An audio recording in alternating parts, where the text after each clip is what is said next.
He almost canceled the blind date. Not because he was busy, but because hope had become heavier than loneliness. The winter dusk settled over Manhattan, turning the skyline into a blur of silver and gray.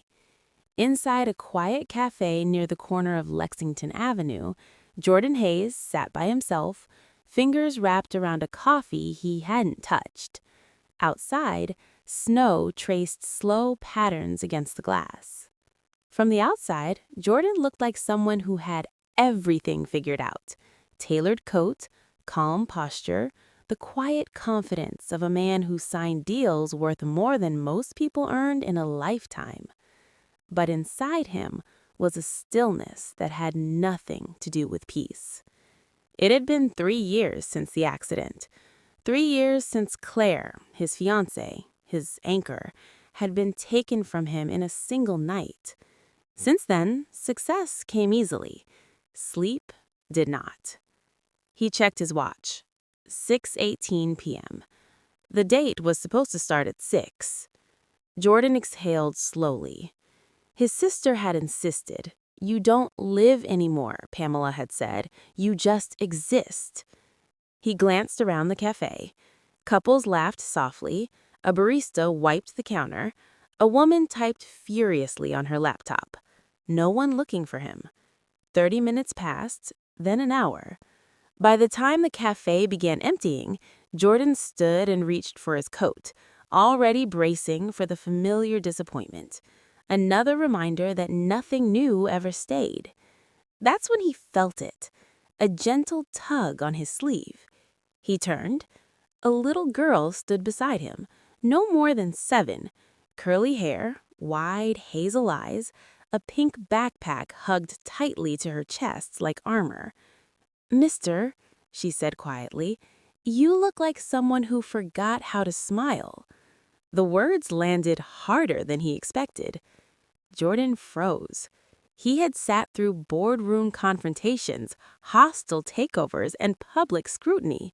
But this cracked something open. He crouched slightly so they were eye level. "Did I?" he asked softly. She nodded. "Yeah, I didn't mean it mean." He laughed, a real laugh, surprised by the sound of it. "I don't think it was mean at all." Without waiting for permission, she climbed into the chair across from him. "I'm Ivy. I wait here after school until my mom finishes work." Jordan frowned gently.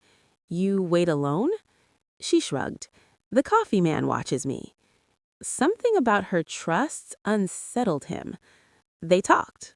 About her drawings, about the muffin he shared with her, about how her mom worked at a clinic and helped people even when she was tired. "You don't have kids," Ivy said suddenly, studying him. "No, I don't," Jordan replied. "That's sad," she decided. "You'd be good at it. You listen."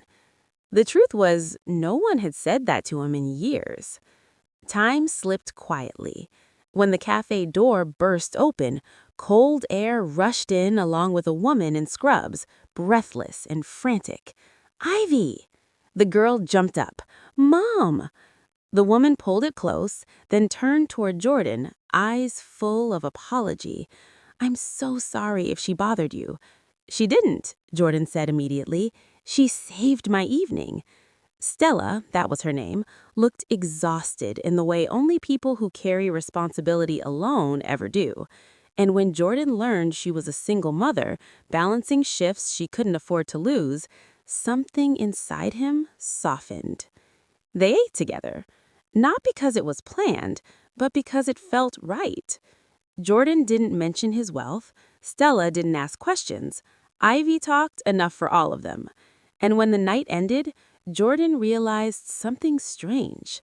For the first time in years, the silence didn't follow him home. The next morning, sunlight filled his penthouse, but the emptiness felt different, less sharp. Without overthinking it, Jordan called Stella's clinic. He offered her a position, flexible hours, better pay, not as charity, but opportunity. She hesitated.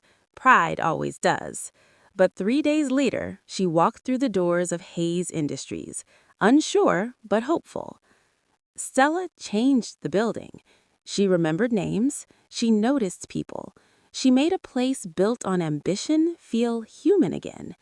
And every afternoon, Ivy arrived with drawings that slowly replaced abstract art on Jordan's office walls.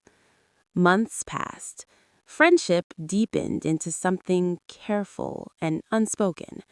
One evening, standing on his balcony while the city breathed below them, Stella asked gently, "You still love her, don't you?" Jordan nodded. "I always will." "That doesn't mean your heart is closed." Their hands brushed. Accidental, electric. But Stella stepped back. "I can't," she whispered. "Not like this." Jordan didn't push. "I'll wait," he said simply. Waiting didn't weaken him. It healed him. A year later, Ivy's birthday filled Central Park with balloons and laughter. Pamela watched from a distance, tears in her eyes. "You found your way back," she told him later. And eventually, Jordan asked Stella the question he'd been holding on to. A real date. No work, no walls. She said yes. Love came slowly, but when it came, it stayed. There was a proposal beneath city lights, a wedding filled with quiet joy, a family built not from perfection, but patience. Years after that first night, Jordan stood on his balcony again, this time holding his newborn son, Ivy asleep nearby, Stella resting against his shoulder. "I thought my life ended in a cafe." Stella smiled, "But you listened." And somewhere in the quiet of the city, Jordan finally understood. Sometimes love doesn't arrive loudly. Sometimes it whispers and waits for you to hear it.